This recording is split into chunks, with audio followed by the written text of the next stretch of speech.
لوگ ایمان لائے اور نیک عمل کرتے رہے ان کو خوشخبری سنا دو کہ ان کے لیے نعمت کے باغ ہیں جن کے نیچے نہریں بہہ رہی ہیں. جب انہیں ان میں سے کسی قسم کا میوہ کھانے کو دیا جائے گا تو کہیں گے یہ تو وہی ہے جو ہم کو پہلے دیا گیا تھا. اور ان کو ایک دوسرے کے ہم شکل میوے دیے جائیں گے اور وہاں ان کے لیے پاک بیویاں ہوں گی اور وہ بہشتوں میں ہمیشہ رہیں گے. اللہ اس بات سے آر نہیں کرتا کہ مچھر یا اس سے بڑھ کر کسی چیز مثلا مکھی مکڑی وغیرہ کی مثال بیان فرمائے. اب جو مومن ہیں وہ یقین کرتے ہیں کہ وہ ان کے پروردگار کی طرف سے سچ ہے، اور جو کافر ہیں وہ کہتے ہیں کہ اس مثال سے اللہ کی مراد ہی کیا ہے. اس سے اللہ بہتوں کو گمراہ کرتا ہے اور بہتوں کو ہدایت بخشتا ہے، اور گمراہ بھی کرتا ہے تو نافرمانوں ہی کو جو اللہ کے اقرار کو مضبوط کرنے کے بعد توڑ دیتے ہیں اور جس چیز یعنی رشتہ قرابت کے جوڑے رکھنے کا اللہ نے حکم دیا ہے اس کو قطع کیے ڈالتے ہیں اور زمین میں خرابی کرتے ہیں. یہی لوگ نقصان اٹھانے والے ہیں. کافرو، تم اللہ سے کیوں کر منکر ہو سکتے ہو؟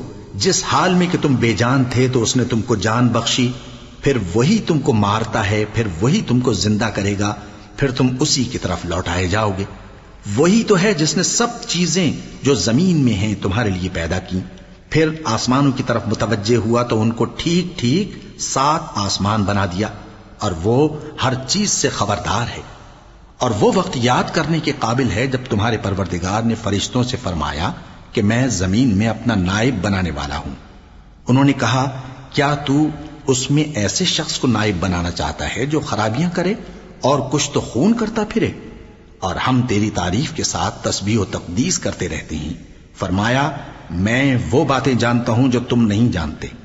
اور اس نے آدم کو سب چیزوں کے نام سکھائے، پھر ان کو فرشتوں کے سامنے کیا اور فرمایا کہ اگر سچے ہو تو مجھے ان کے نام بتاؤ. انہوں نے کہا تو پاک ہے، جتنا علم تو نے ہمیں بخشا ہے اس کے سوا ہمیں کچھ معلوم نہیں، بے شک تو دانا ہے، حکمت والا ہے. تب اللہ نے آدم کو حکم دیا کہ آدم تم ان کو ان چیزوں کے نام بتاؤ.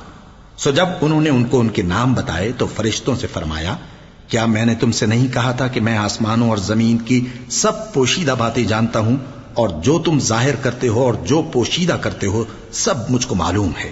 اور جب ہم نے فرشتوں کو حکم دیا کہ آدم کے آگے سجدہ کرو تو وہ سب سجدے میں گر پڑے مگر شیطان نے انکار کیا اور غرور میں آ کر کافر بن گیا.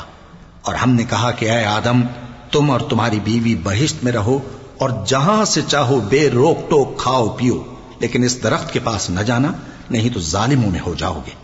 پھر شیطان نے دونوں کو اس درخت کے بارے میں پھسلا دیا اور جس عیش و نشاط میں تھے اس سے ان کو نکلوا دیا. تب ہم نے حکم دیا کہ بہشت بری سے چلے جاؤ، تم ایک دوسرے کے دشمن ہو، اور تمہارے لیے زمین میں ایک وقت تک ٹھکانہ اور معاش مقرر کر دیا گیا ہے. پھر آدم نے اپنے پروردگار سے کچھ کلمات سیکھے اور معافی مانگی تو اس نے ان کا قصور معاف کر دیا. بے شک وہ معاف کرنے والا ہے، بڑا مہربان ہے. ہم نے فرمایا کہ تم سب یہاں سے اتر جاؤ، جب تمہارے پاس میری طرف سے ہدایت پہنچے تو اس کی پیروی کرنا کہ جنہوں نے میری ہدایت کی پیروی کی ان کو نہ کچھ خوف ہوگا اور نہ وہ غمناک ہوں گے، اور جنہوں نے اس کو قبول نہ کیا اور ہماری آیتوں کو جھٹلایا وہ دوزخ میں جانے والے ہیں اور وہ ہمیشہ اس میں رہیں گے.